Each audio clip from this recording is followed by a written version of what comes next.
1차 영상도 올렸다. 제럴드 언던도 FPL 리뷰했네.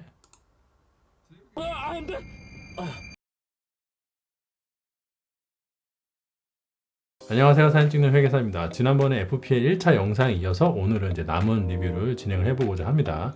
지난번에는 뭐 대략 일주일 정도 써보고 작성한 테스트라면 이번에는 한 달 정도 사용해본 사용기라고 보시면 될 것 같습니다. 참고로 제가 좋아하는 제럴드 언던이 아주 신랄하게 그리고 FPL 신랄하게 비판하고 나서 제 영상 댓글에 제럴드 영상 리뷰를 링크 달아주신 분들이 꽤 많이 계셨는데요.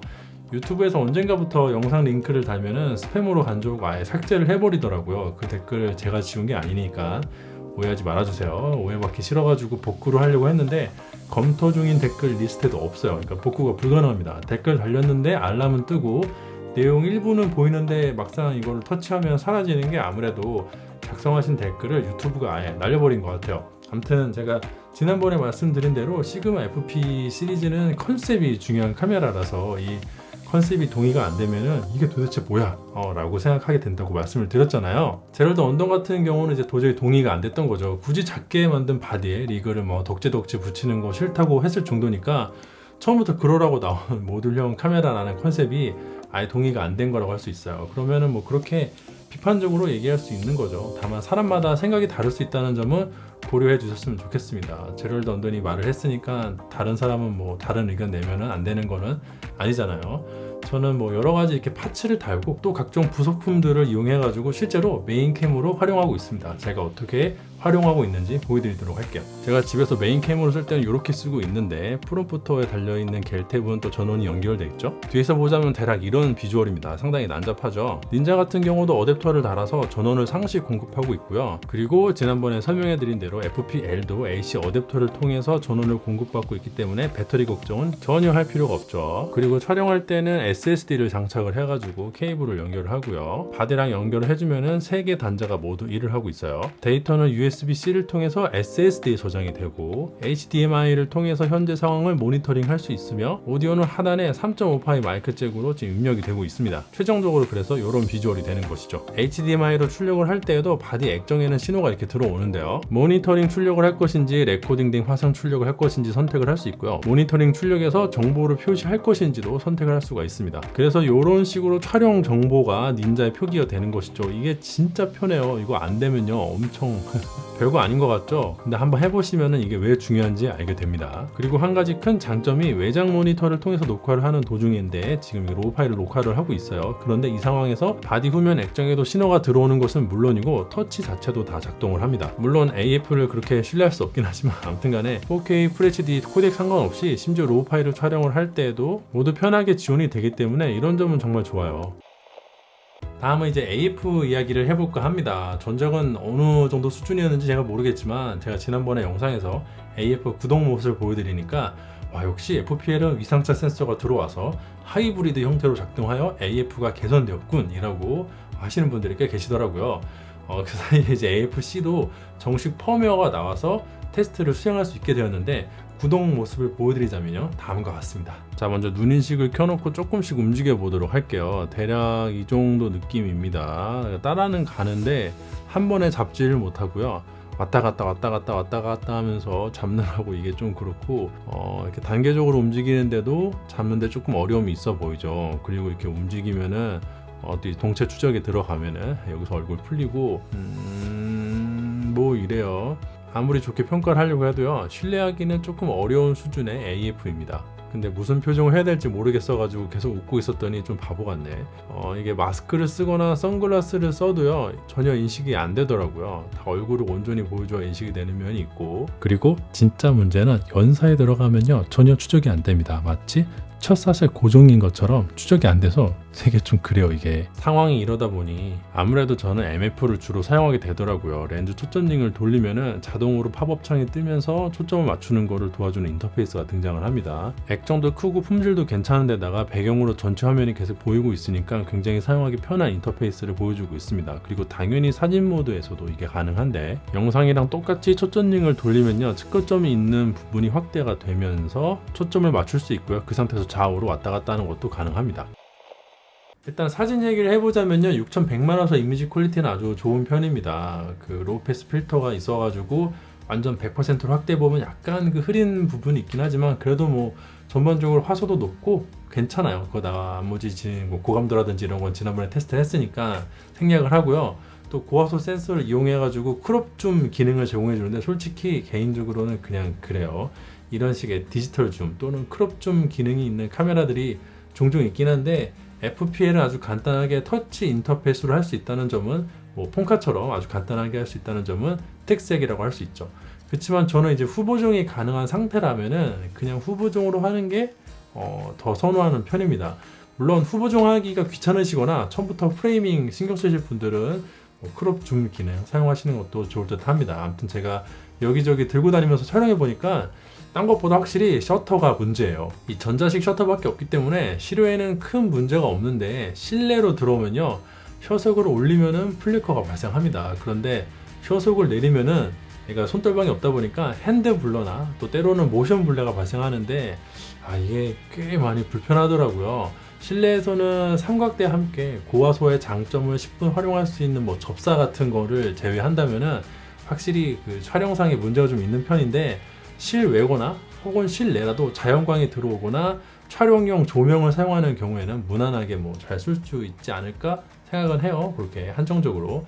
특히 뷰파인더가 은근 편한데 저반 센서가 없는 건 좀 아쉽지만 그래도 상당히 좋은 편이더라고요. 종합적으로 이것저것 고려하면은 전천후 스틸 카메라로 쓰기에는 단점이 많은데 뭐 여하튼 고화소다 보니까 정적인 풍경 사진이나 야경 촬영할 때는 꽤 좋고, 특히 파츠 다 떼고 나서 산에 갈 때 좋을 것 같아요. 어쨌든 산 같은 아웃도어에 가면은 풍경 사진을 촬영하다 보니까 고화소가 필요하지만 또 동시에 장비가 가벼워야 하는데 이게 이 조건에 딱 맞거든요. 방진 방적도 지원하고 바디도 매우 단단해 보이기 때문에 은근히 아웃도어에서 풍경 사진 촬영하는 용도로는 아주 어울릴 것 같네요. 근데 사실 좀 아쉬운 게 많은 것 같아요. 6100만화소라는 게 굉장히 고화소이기 때문에 이거 잘만 좀 더 활용할 수 있었으면은 크롭도 자유롭게 하면서 리버럴이라는 부재처럼 픽셀을 자유롭게 다룰 수 있었을 텐데, 전자식 셔터와 손돌방의 부재 그리고 AF의 조금 부족한 성능 때문에 모처럼의 최고 화질 이미지 센서가 그 역량을 최대한 발휘할 수 없는 것 같아서 아쉽긴 합니다.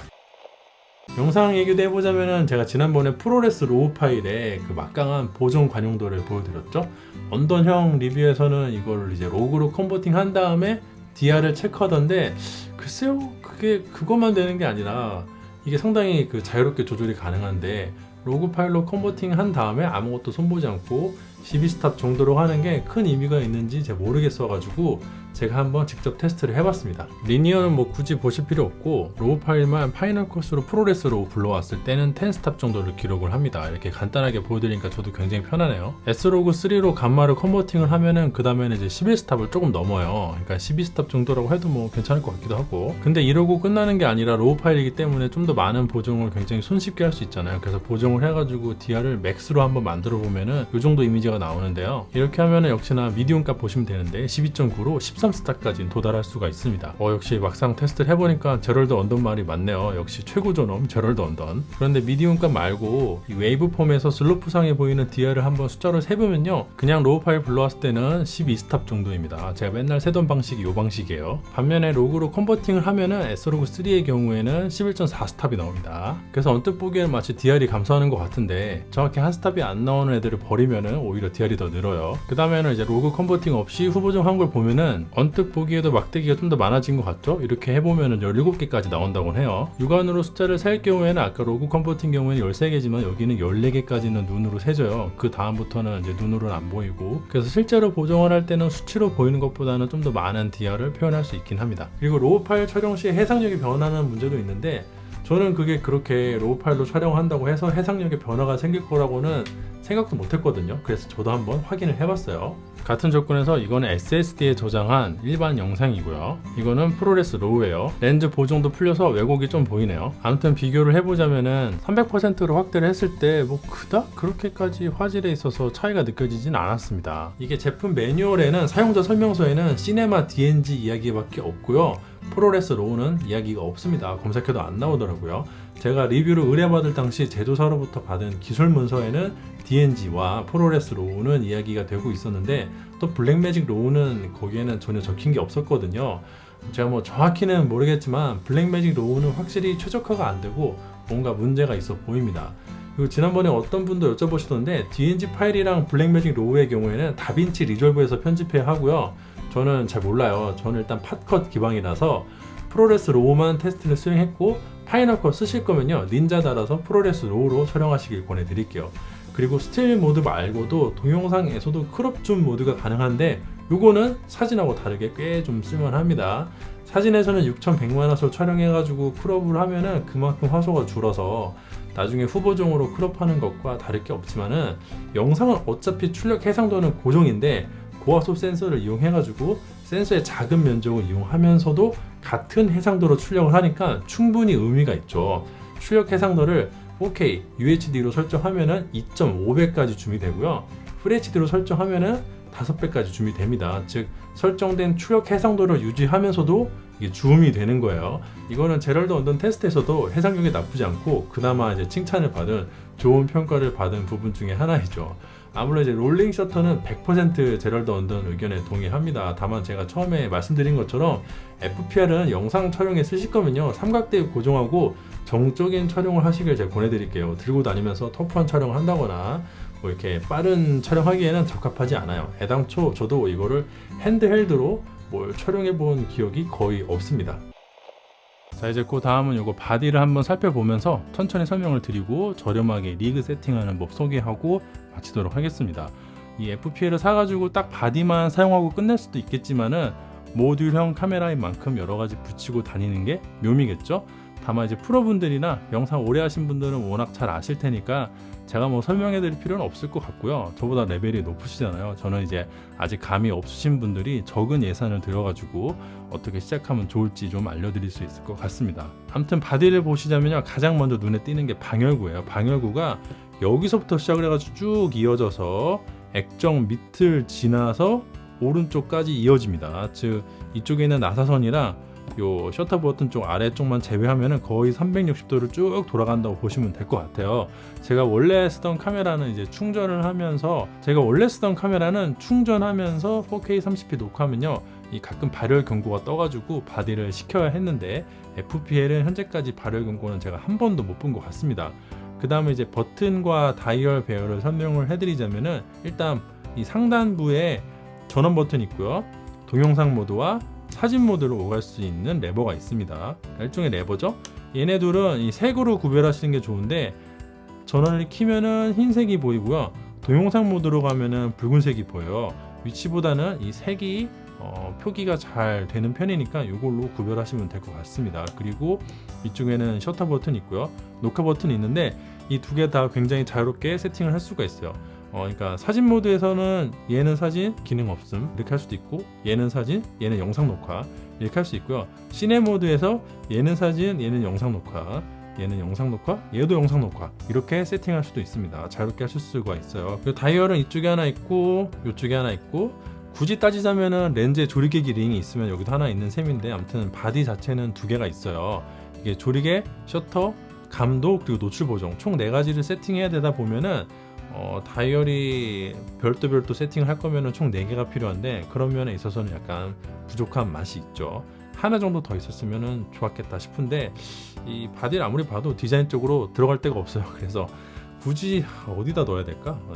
다이얼을 넣을 데가 없어 보이긴 합니다. 바디를 작게 만들다 보니까 이러면은 어쩔 수 없는 것 같아요. 그 다음에 이제 왼쪽에는 4분의 1인치 나사선이 있고요. 각종 파츠들 연결해서 고정시키는 구멍이 있어요. 이쪽에는 USB-C 있고 여기는 커버를 떼는 방식인데 마이크로 후드미랑 통신단자 연결하는 6개의 구멍이 있습니다. 그 다음에 이쪽에는 이렇게 마이크 입력 단자가 있죠. 오디오 출력 단자는 없고 굳이 사용하고 싶으시면은 뷰파인더 연결하면 되는데 그 얘기는 좀 이따 해드릴게요.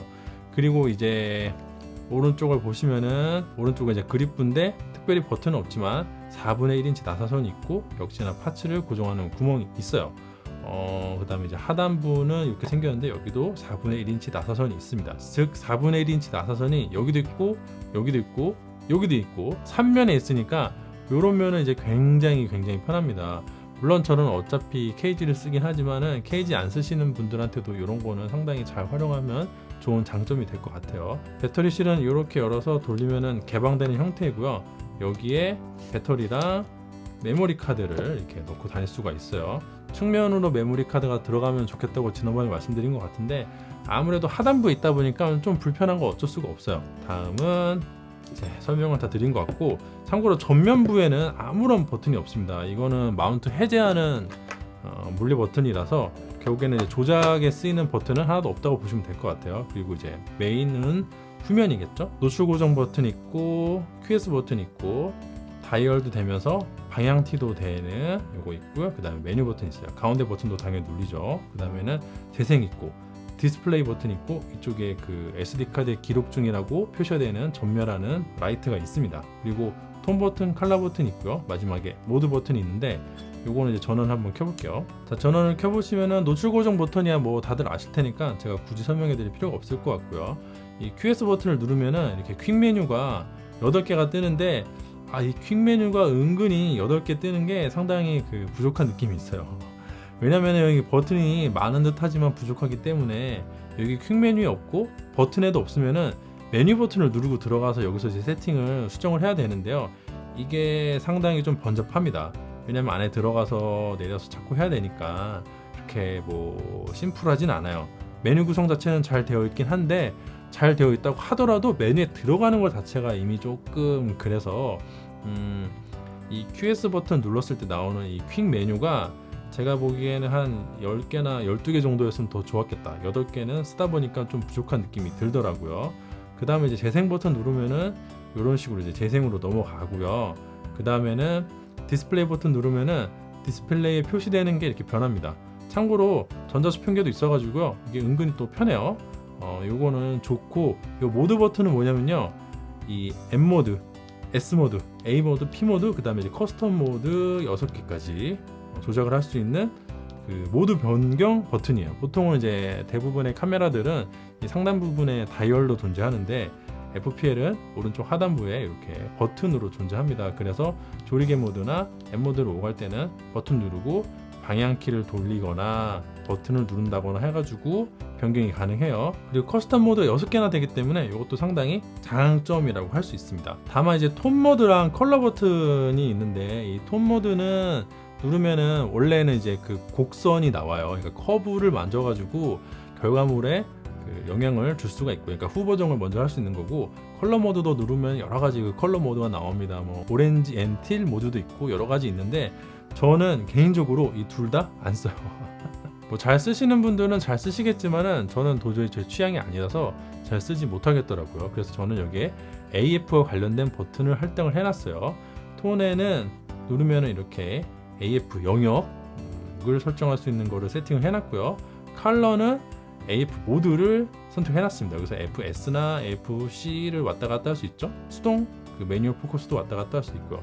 그래서 이거를 메뉴에 들어가서요, 다이얼 설정도 상당히 자유롭게 할 수 있고 커스텀 버튼도 설정이 가능합니다. 그래서 이거 눌러보시면은 톤이랑 컬러 버튼 어떻게 할 거냐 세팅을 할 수가 있어요.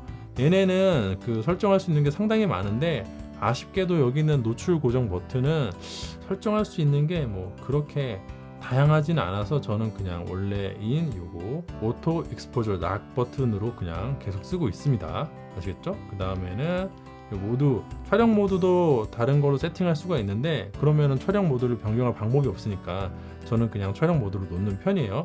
이 세팅은 뭐 여러분들 각자 알아서 하시면 될 것 같습니다. 여러 가지 머리를 굴려 보시면은 저보다 더 편하게 세팅을 하실 수 있을 것 같아요. 참고로 FPL은 이게 다이얼과 버튼이 조금 부족하기 때문에 이 QS 버튼 눌러가지고 나오는 메뉴들을 잘 활용을 해야 되는데요. 이게 한 가지 팁을 드리자면은 이쪽에서 그 시네 모드일 때 QS 버튼을 눌렀을 때 나오는 메뉴들이랑 여기 스틸 모드에서 QS 버튼 눌렀을 때 나오는 메뉴들이 각각 달라요. 그런데 설정 자체가 공유가 되기 때문에 8개밖에 안 되니까 이 중에 일부 메뉴는 공통된 거 말고 공통되지 않은 거를 집어넣어서 세팅이 가능합니다. 예를 들어 ISO 같은 경우에는 시네에도 있고 제가 사진 모드에도 똑같이 둘 다 공통으로 넣어놨어요. 이거 이해되시죠? 그런데 측광 같은 경우에는 사진 모드에는 있는데 시네 모드에는 없어요. 그래서 내가 만약에 시네 모드인 상태에서 측광을 변경하고 싶잖아요. 그럴 때는 시네 모드에 여기다가 그 할당을 하는 것도 좋지만은 그러면은 이게 나머지 그 타임 코드랑 이 오디오 게인도 상당히 중요하거든요. 그래서 이런 것들을 양보할 게 별로 없다 보니까 이 중에서 내가 다 필요하다 싶으면은 그럴 땐 여기 두지 마시고 그냥 스틸 모드 넘어가서 퀴즈 눌러서 요거 이렇게 뭐 스팟으로 변경하신 다음에 다시 시네마 모드로 돌아오시면요, 아까 내가 그 설정을 해 놓은 게 그대로 유지가 돼요. 그래서 이렇게 활용하시는 것도 방법이다 라고 보면 될 것 같습니다. 이것도 물론 조금 번잡하긴 하지만요, 메뉴 버튼이 들어가서 측광 어딨더라 찾는 것보다는 훨씬 빨라요. 그리고 헷갈리니까 다시 저는 요거를 원래대로 돌려놓도록 할게요. 이렇게 아시겠죠? 조작상 설명은 이 정도면 된 것 같고요. 다음에는 리그 세팅하는 거 알려드리도록 할게요. 일단은 요거 마운트를 해제하고, 저는 스몰 리그 제품들을 굉장히 평소에도 애용을 하는데 기본적으로 요거 케이지는 요게 국룰이죠. 일단은 부착을 해보도록 하겠습니다. 이 하단에 자석으로 부착되어 있는 드라이버 역할을 하는 부품이 있는데요, 요거 가지고 이 4분의1인치 나사선에다가 잘 조여서 고정을 시켜주시면 됩니다. 그리고 고정시키는 나사가 요 측면에도 있어요. 그래서 여기 측면에도 이런 식으로 넣어서 고정을 시켜주시면 돼요. 두 군데에서 고정을 할 수가 있어요. 그래야 흔들리지 않게 잘 고정이 됩니다. 자, 그러면은 이제 고정이 됐고 밑에 배터리 실도 문제없이 개방이 됩니다. 아시겠죠? 한번 다시 렌즈를 또 결합을 해볼게요. 먼지 들어가니까. 자, 이렇게 이게 빌드 퀄리티가 상당히 괜찮아요. 요 그립부도 느낌이 좋고 고정시키는데도 하나 두 개 있어서 흔들리지 않고 유격 없이 딱 아무는 데다가 요 왼쪽에 각종 파츠 붙일 때도 거치적거리지 않게 굉장히 머리를 써가지고 잘 설계가 되어 있습니다. 그리고 FP용으로 나온 제품은 제가 이거 말고는 거의 본 적이 없는 것 같아요, 다른 회사 거는.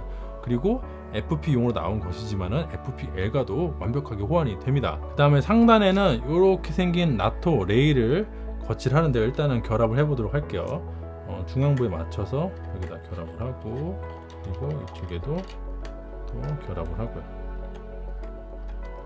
자, 그러면 바디 상단에 이상한 레일이 생겼죠? 요거는 이제 이렇게 생긴 모니터 홀더를 장착을 해가지고 닌자를 부착할 때 사용을 해요.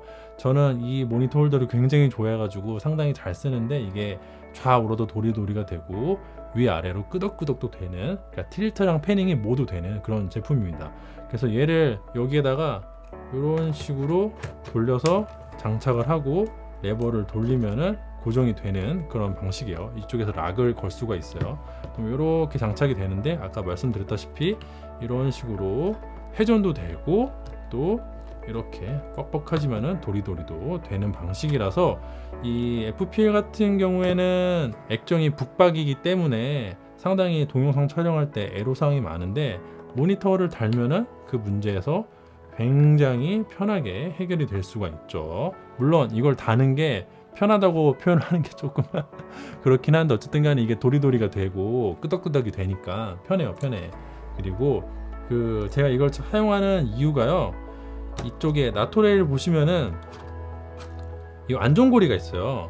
그 레일 앞뒤로는 절대 빠질 일이 없고 흘러내린다면은 좌우로 흘러내릴 텐데 이쪽에 고리가 있어가지고 얘네가 평소에는 올라와 있기 때문에 절대로 빠지지가 않습니다. 이쪽이나 뭐 하슈에 장착하는 스타일의 홀더를 사용하다가 몇 번이 닌자를 땅에 떨군 적이 있거든요. 그래서 뒤쪽에 보면 좀 깨져 있는 부분이 있는데 배터리 장착하는 부분이 작살났어요, 여기가.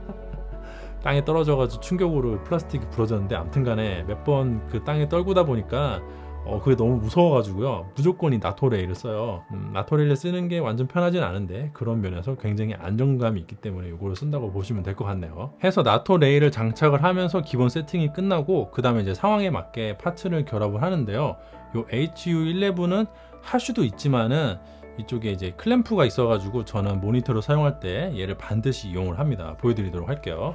일단은 좌측에서 얘를 떼내고 그 다음에 이 통신 단자 있잖아요, 6개 암수를 맞게 잘 물려주시면은 굉장히 편하게 싹 고정이 돼요. 깔끔하죠? 그 다음에 모니터를 다시 거치를 해보도록 하겠습니다. 이렇게 한 다음에 이쪽에서 락 고리를 걸면은 딱 고정이 되죠. 그 다음에 이제 선을 연결해야 되는데 입력 쪽에다가 풀사이즈 HDMI 넣어주고요. 이쪽에다가 이제 마이크로 후드미를 연결해 주면 되는데, 먼저 클램프를 다 연 다음에 요거를 집어넣어요. 그 다음에 상단에 고정을 시키고 돌려서 나사를 조여가지고 이렇게 해서 세팅을 해주면은 끝.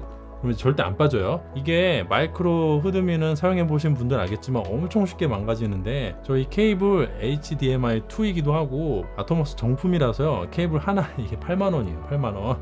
배송비도 2개 시키는데 2만원이나 냈거든요. 굉장히 비싼 손이기 때문에 요거 절대로 고장나면 안 됩니다. 굉장히 그래서 조심조심 쓰고 있기 때문에 반드시 이렇게 클램프를 해가지고 꺾이거나 뽑히지 않게 장착을 해서 쓴다고 보면 될 것 같네요. 이렇게 해서 뭐 배터리 단 다음에 키면은 모니터링도 되고 이쪽으로 레코딩도 할 수 있고 로우 파일도 보낼 수 있고 여러 가지 할 수 있겠죠. 그 다음에 이제 하단 배터리 쓰레기는 SD 카드로 저장하는 것도 가능하지만은 SSD로 바로 저장하는 것도 가능해요. 그것도 한번 보여드리도록 할게요. 일단 얘네는 다 떼내고 락을 풀어서 결합을 해제를 하고요. 짠, 제가 조금 검색을 해보니까 다른 SSD도 가능한데 보통은 이런 제품들은 요 삼성 T5가 가장 최적화가 잘 되어 있다고 하더군요. 그러다 보니까 범용 SSD 홀더 이외에 이 T5를 위한 전용 홀드가 따로 있을 정도예요. 그게 바로 요 제품입니다. 요거.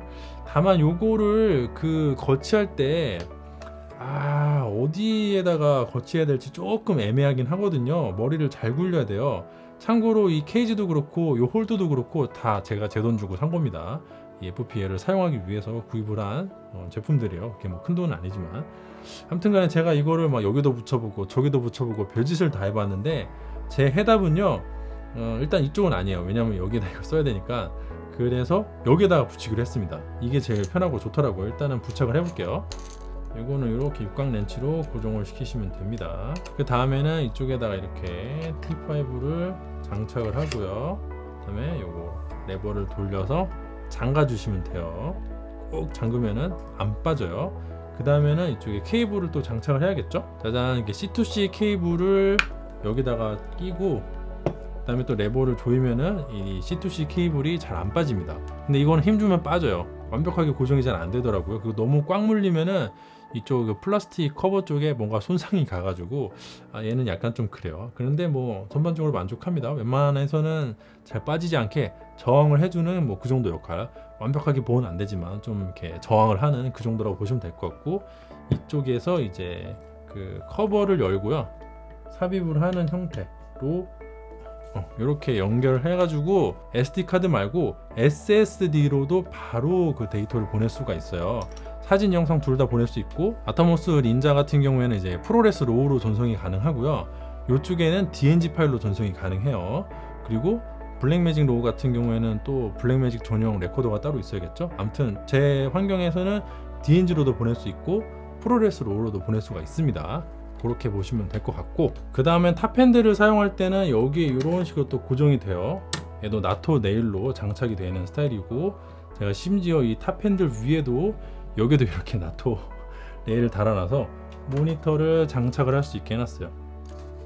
여기도 이런 식으로 냈다 이렇게 고정이 되죠.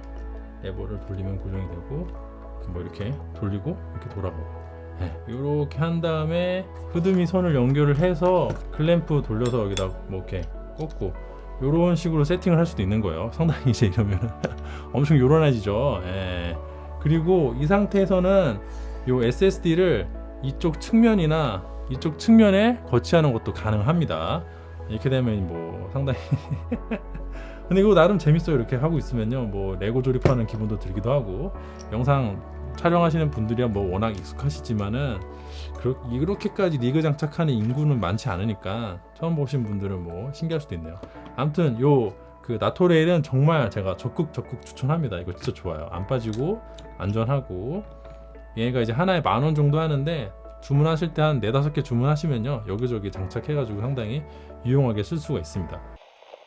그 다음에는 이게 뷰파인더를 보여드릴까 하는데 다 떼야 돼요. 그러려면은 다 떼는 게 편합니다. 다 떼고, 뷰파인더를 장착하실 때는 여기서 이 커버를 잡고 단자들을 넣은 다음에 밀어 넣어서 고정을 시키는 방식이에요. 자, 그래서 장착을 끝내면 이런 모양인데, 이쪽에 그 흐드미 커버를, 요거 있잖아요, 요거 아까부터 계속 신경 거슬리던 거, 요거를 이렇게 보관하는 그 구멍이 있어요. 이게 마치 이쪽에서 무슨 커버가 열릴 것 같이 생겼는데 그건 아니고요. 그냥 요 고무 덮개 있잖아요, 요거를 보관하는 공간입니다. 오해하지 마세요. 그 다음에 이제 우측을 보시면은 SSD는 여기로 가서 아까 USB-C랑 연결이 됐고요. 오디오 모니터링 단자는 여기 있어요. FPL은 자체적으로는 오디오 모니터링 단자가 없는데 요 흐드미를 활용을 해가지고 오디오 단자를 뽑았습니다. 그러다 보니까 여기다 흐드미를 쓸 수가 없어요. 뷰파인더를 장착한 상태에서는 아무래도 이제 사진 촬영을 많이 하게 되는데 이 상태로 동영상 촬영하기는 조금 애매하거든요. 그런데 영상 촬영에 쓰는 오디오 단자라니 이게 조금, 그러니까 처음엔 재밌다고 생각을 했는데 막상 활용을 하니까 좀 그렇더라고요. 물론 여기 LCD를 보면서 모니터링을 할 수도 있는데 영상 촬영 자체는 저는 대체로 요 아까 보신 닌자를 요거를 활용해서 하다 보니까 뭐 활용성이 그렇게 높지는 않은 것 같습니다. 그런데 또 흐드미를 사용해서 모니터를 보내면 오디오는 또 모니터에서 모니터링이 가능하니까 아무튼 뭐 그래요. 바디에 없는 오디오 단자가 생겼으니까 이게 뭐 마이너스는 아닌데 그렇다고 해서 특별히 뭐 플러스도 아닌 뭐 그 정도 느낌입니다. 이 정도면은 개략적으로 다 설명을 해드린 것 같습니다. 이상으로 오늘 사용기를 마치도록 하고요. 상당히 길게 다뤘음에도 불구하고 아직 다루지 못한 부분이 많은 점이 있다는 거는 양해를 부탁드립니다. 이게 다 하려면 너무 길겠더라고요. 아무튼 일반적인 바디랑 달라서 할 말도 많고 또 저도 사용하지 않은 부분도 있고 해가지고 현실적으로 모두 다룰 수가 없었어요. 지난번에 말씀드린 것처럼 이 바디는 컨셉이 알파요 오메가이기 때문에 사람에 따라서는 이 컨셉이 동의가 안 되면 회귀망측한 카메라가 되는 것이고, 컨셉이 동의가 되면 뭐 쓸만한 카메라가 될 수 있다고 보긴 합니다. 그래서 사용자들도 호불호가 갈리겠지만 또 동시에 리뷰어들도 호불호가 상당히 갈리는 것 같아요. 지난번에는 이제 가격 정보가 전혀 없는 상태로 영상을 만들었었는데 지금 이제 원화 가격은 아직 모르겠지만 달러 가격은 2,499불 USD라고 알고 있네요. 가격대가 제가 생각했던 것보다는 살짝 높기는 한데 아무래도 이제 6,100만 화소가 삽입이 되면서 그 센서 때문에 단가가 올라간 것 같기는 해요. 그래서 누구나에게 추천한다고 말씀드리기는 솔직히 어렵습니다. 다만 사용하면서 느낀 부분들을 제가 느낀 부분들을 최대한 성실하게 전달해 드리고자 노력을 했고요. 개인적으로 어떻게 활용할 것인지도 공유해 드렸으니까 시청자분들 중에서도 나한테 적합한 카메라가 될 수 있겠다 생각이 드시는 분이 계신다면은 그것도 뭐 나름 의미가 있다고 생각을 합니다. 그렇게 뭐 대중적인 카메라는 아니다 보니까 아마 실물을 보실 기회가 굉장히 적으실 것 같은데 실제로 보면요, 바디 외관 만듦새 자체는 매우 훌륭해서 조작할 때 기분이 좋은 매력도 있는데 이런 부분은 뭐 공유가 제대로 되지 않아서 아쉽기도 하고요. 아무튼 오늘 영상은 여기까지 마치도록 하고요. 오늘도 제 영상이 도움이 되고 재미가 있었다면 좋아요와 구독 부탁드리도록 하겠습니다. 감사합니다.